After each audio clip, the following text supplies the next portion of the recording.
Hello everyone, मैं आपका दोस्त शफी अहमद और आप देख रहे हैं हमारा यूट्यूब चैनल दी अकाउंट्स। दोस्तों, आज का टॉपिक हमारा क्रेडिट कार्ड से है। अगर आप क्रेडिट कार्ड को यूज करते हो या आप जिस कंपनी में काम करते हैं, अगर आपके डायरेक्टर साहब या फिर कंपनी के नाम से भी क्रेडिट कार्ड हो सकता है, तो अगर क्रेडिट कार्ड का यूज हो रहा है तो उसकी अकाउंटिंग आपको टैली में कैसे करनी है, तो ये आज हम पूरा डिटेल में जानने वाले हैं। इसलिए दोस्तों, पूरी जानकारी के लिए आप वीडियो के अंत तक आप बने रहें।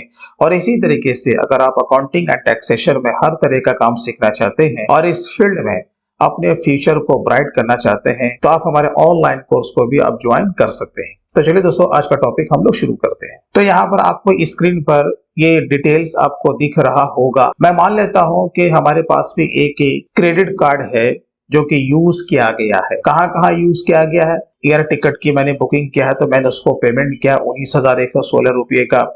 कल्पत्रु एक पार्टी है, हमने उससे लैपटॉप को परचेज किया है जो कि टोटल पेमेंट इतना हमने किया। उसी तरीके से हमने गूगल से भी कोई सर्विस को रिसीव किया है, बाई किया है, हमने उसको इतना पेमेंट किया। तो टोटल यहाँ पर आप देख सकते हो 61,596 रुपए का यहाँ पर पेमेंट हमने क्रेडिट कार्ड के थ्रू किया है। अब जैसा कि आप जानते हो ना कि भाई हमारे पास डेबिट कार्ड भी होता है, तो डेबिट कार्ड जो हमें इशू किया जाता है बैंक से, वो हमारे सेविंग अकाउंट या फिर जो कि करंट अकाउंट होता है उसके अगेंस्ट में हम उसको क्या करते हैं। आप कहोगे अरे भैया सिंपल सी बात है, हम किसी भी एटीएम से पैसे को विड्रॉ कर लेते हैं, साथ ही साथ हम उस कार्ड को कहीं पर यूज भी कर लेते हैं। लेकिन आपको ये पता होना चाहिए कि भाई हमारे अकाउंट में जितना पैसा डिपॉजिट है, चाहे वो सेविंग हो या फिर करंट हो, हम उससे ज्यादा विड्रॉ नहीं कर सकते अपने कार्ड के माध्यम से या किसी भी माध्यम से। ठीक है, तो इससे क्या पता चला कि डेबिट कार्ड जो होता है ना, वो हम पर लायबिलिटी नहीं है। जितना पैसा जमा होगा हम उतना पैसा अपने खाते से निकाल सकते हैं। लेकिन क्रेडिट कार्ड में क्या होता है ना कि हमें पहले से पैसे को डिपॉजिट नहीं करना होता है। कोई भी अगर क्रेडिट कार्ड को रिसीव करता है तो वो बैंक देती है और बैंक हमारे रेवेन्यू को देख करके देती है और उसका एक लिमिट होता है। ठीक है, तो पहले कार्ड को यूज करो, यानी हम पहले कार्ड को यूज कर लेते हैं, फिर उसके बाद हर बैंक का एक अपना अपना एक प्रोसीजर होता है कि कितने दिनों के अंदर आपको वो पैसा बैंक को वापस करना होता है। तो इससे क्या पता चला ना कि क्रेडिट कार्ड जो होता है वो हमारे लिए लायबिलिटी है। मुझे आपको यही बताना था। तो यहाँ पर मैंने केवल 3 का ही एग्जांपल लिया है, तो अब हम इसे कैसे करेंगे, चलिए हम लोग आते हैं टैली में। आ जाते हैं सीधा अकाउंटिंग वाउचर में। आपको ये पता है कि टैली में अगर आपको ऑटोमेटिक सारा काम करना होता है तो आपको जीएसटी को पहले इस पर कॉन्फ़िगर करना होता है। ठीक है, तो पहले आप लोग उसे कर लीजिएगा। अब हम लोग सीधा आ गए हैं परचेज में। चाहे गुड्स को परचेज करो या सर्विस को बाई करो, आपको परचेज वाउचर में आकर के ही एंट्री लेनी है। यहाँ पर बिल नंबर कुछ भी मार लेते हैं और यहाँ पर जो डेट है हमारा 10 नवंबर है। चलो ठीक है, पार्टी नेम क्या है, इंडिगो है, तो मैंने यहाँ पर ऑलरेडी इसे बना रखा है, इसे आप लोग भी बना लीजिएगा। अब यहाँ पे जो है मैंने एयर टिकट को मैंने बाई किया तो ऑल्ट सी को मारेंगे। बिजनेस ट्रेवल करके एक हम लोग यहाँ पर एक्सपेंस को बना रहे हैं जिसका ग्रुप कर देंगे इनडायरेक्ट एक्सपेंसेस। और आपको नीचे आ जाना है, यहाँ पर आपको जीएसटी नहीं लेना है, जीएसटी को यहाँ पर एप्लीकेबल करना है। स्पेसिफाइड डिटेल्स हियर, इसका जो भी आपका सर्विस अकाउंटिंग कोड होगा वो आपको सही सही पुटअप कर देना है। स्पेसिफाइड डिटेल्स शेयर को अगेन यहाँ पे लेंगे, यहाँ पे लेंगे टैक्सेबल और जो कि आपका रेट होगा वो आपको यहाँ पे पुटअप कर देना बेस्ड ऑन वैल्यू। ठीक है, बस इतना सा आपको काम करना, यहाँ पे आपको सर्विस ले लेना है। तो यहाँ पर जो फिगर आपका दिया हुआ है आपका 16,200 है, तो चलिए हम लोग कॉपी पेस्ट कर लेते हैं।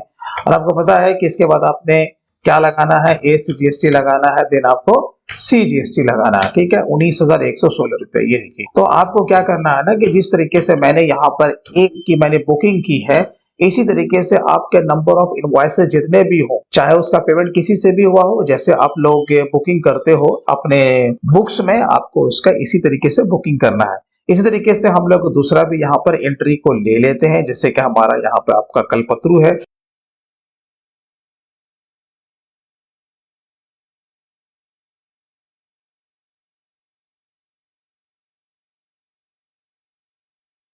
तो मैंने यहाँ पर आपको बता दिया कि यहाँ पर आपको अकाउंटिंग कैसे करनी है। वो इसलिए कि कभी कभी प्रॉब्लम लोगों को ये आता है, जो कि फ्रेशर होते हैं, वो समझते हैं कि अगर हम किसी सर्विस या गुड्स को बाय कर रहे हैं, अगर उसका पेमेंट क्रेडिट कार्ड से हुआ तो वो क्या करते हैं ना, सीआर साइड में यानी कि लायबिलिटी के तौर पे किसे वापस शो कर देते हैं, क्रेडिट कार्ड को। जबकि आपको ऐसा नहीं करना है, क्योंकि ऐसा इसलिए नहीं करना है कि भाई हम जो सर्विस बाय कर रहे हैं ना या गुड्स बाय कर रहे हैं वो इस पार्टी से कर रहे हैं। जब इस पार्टी से कर रहे हैं तो हमें तो इसे ही क्रेडिट करना पड़ेगा ना, तब जाके सही सही हम लोग बुक्स ऑफ अकाउंट्स को मेंटेन कर पाएंगे।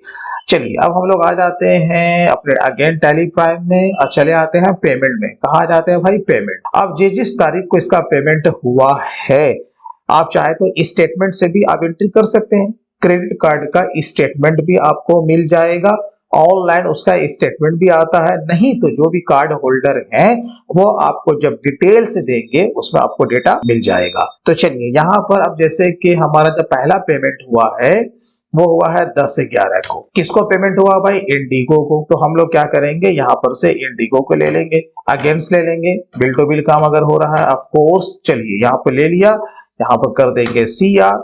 अब आपको क्या करना पड़ेगा, एक लेजर को बनाना पड़ेगा क्रेडिट कार्ड के लिए। तो मैंने ऑलरेडी यहाँ बना के रखा है एसबीआई क्रेडिट कार्ड। अब आपको इसे बनाना कैसे है ये देखिए, आपको यहाँ पर टैप कर देना है जो भी कंपनी का कार्ड है, एसबीआई है तो मैंने यहाँ पर आपका पुटअप कर दिया एसबीआई क्रेडिट कार्ड। अब सवाल ये होता है कि अगर एक से ज्यादा एक ही बैंक के अगर क्रेडिट कार्ड है तब क्या करेंगे, तो आपको क्या करना है, यहाँ पर डैश दे करके लास्ट का 4 डिजिट आपको वो कार्ड का पुटअप कर देना है ताकि क्या हो कि आपका वो डुप्लीकेट ना हो सके। ठीक है, चलिए तो यहाँ पर हमने नाम ले लिया एसबीआई क्रेडिट कार्ड। अब इसका ग्रुप क्या करना है, आप ओडी रखिए या फिर ओसीसी रखिए, आप कुछ भी रख सकते हैं, यहाँ पर कोई वैसा प्रॉब्लम इशू नहीं है। यहाँ पर लायबिलिटी है तो यहाँ पर ऑलरेडी टैली ने आपको 2 सेपरेट यहाँ पर ग्रुप दे रखे हैं, ओसीसी या फिर ओडी। आप यहाँ पर ओडी लेंगे ओसीसी लेंगे, दोनों का माने मतलब एक ही होता है। चलिए ये हमने ले लिया। अब यहाँ पर देखिए आपसे पूछेगा सेट ओडी लिमिट, यानी कि भाई क्रेडिट कार्ड का लिमिट क्या है। अभी मैंने जस्ट आपसे कहा था आप जो भी कंपनी के क्रेडिट कार्ड को यूज करोगे ना उसका एक लिमिट होता है, वो लिमिट डिपेंड करता है आपके रेवेन्यू के ऊपर, आपके इनकम के ऊपर। तो मैंने यहाँ पर एज्यूम कर लिया है कि 1 लाख का हमारा लिमिट है। ठीक है, और यहाँ पर देखिए ऑलरेडी क्या आ रहा है, सीआर यानी कि क्रेडिट बैलेंस, यहाँ पर लायबिलिटी है। और बाकी जो भी आपका डिटेल्स है, कौन सा अकाउंट नंबर है, आपका IFSC code, branch name etcetera etcetera आपको यहाँ पर दे देना है। और ऑफ कोर्स जिस ब्रांच का है उस ब्रांच का आपको यहाँ पे जीएसटी नंबर भी दे देना है। बस इतना सा काम करना है। तो मैंने 19,116 रुपए का पेमेंट कर दिया, ये देखिए। ठीक है, नरेशन आपका जो होगा आप वहां पर पुटअप कर दीजिएगा। उसके बाद आते हैं 11/11 का हमारा है, तो कौन है भाई, दूसरा जो हमारा है वो है कलपत्रु। क्या है, कलपत्रु। अगेंस्ट ले लेंगे 41,300 रुपए का है। ठीक है, और यहाँ पे ले लेंगे स्टेट बैंक ऑफ इंडिया, है ना भाई, state bank of India credit card. चलिए नरेशन जो होगा वो आप यहाँ पर पुटअप कर दीजिएगा। अगेन आते हैं हमारा 12 तारीख का है, तो लास्ट पार्टी कौन है, गूगल। हमने गूगल को भी इसी से पेमेंट किया है, अगेंस्ट 1180 रुपया। और यहाँ पे ले लेंगे एसबीआई। ठीक है, कितना सिंपल है ना। चलिए अब हम लोग आते हैं बैलेंस शीट में। देखिए जब बैलेंस शीट में जब हम लोग आते हैं ना, आपको यहीं पर दिख जाएगा बैंक ओडी। आपको पता है इसी ग्रुप में हम लोगों ने इसे रखा है। जब इसके अंदर जाएंगे आपको दिख जाएगा एसबीआई क्रेडिट कार्ड। हाँ जी दिख रहा है। कितना फिगर आपको दिख रहा है, 61,596 रुपया। कितना दिख रहा है, 61,596 रुपीज। कौन सा बैलेंस है, क्रेडिट बैलेंस है। और आपको पता है कि जब हम पर लायबिलिटी जो निकलता है ना उसका बैलेंस क्रेडिट ही होता है। तो यहाँ पर आप देख सकते हो पूरा डिटेल्स में। जब हम लोग यहाँ पर आएंगे लेजर में तो आपको समझ में आ जाएगा कि हाँ भाई अभी हमने इससे पेमेंट नहीं किया है। इसका जो भी पर्टिकुलर डेट है उस ड्यू डेट से पहले आपको उसका पेमेंट कर देना है, नहीं तो फिर क्या होगा, ये चार्जेस भी आपसे दबा के लेगा और प्लस आपका जो सिबिल स्कोर है वो भी आपका डैमेज हो जाएगा, मतलब कम हो जाएगा।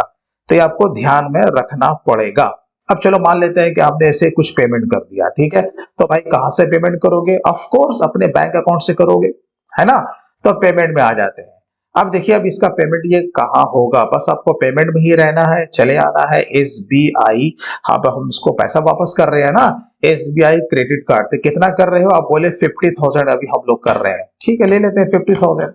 ठीक है, कहां से कर रहे हैं भाई, एसबीआई अकाउंट से कर रहे हैं। हमारा सेविंग या करंट अकाउंट हो सकता है। ठीक है, तो हमने यहाँ से इसका पेमेंट कर दिया। ये देखिए इस तरीके से अभी हमारा यहाँ पे नेगेटिव आ रहा है क्योंकि हमारे अकाउंट में उतने पैसे हैं नहीं, ठीक है, लेकिन आपको टेंशन नहीं लेना। ये देखिए हमने इसको पैसे को क्या किया, वापस कर दिया।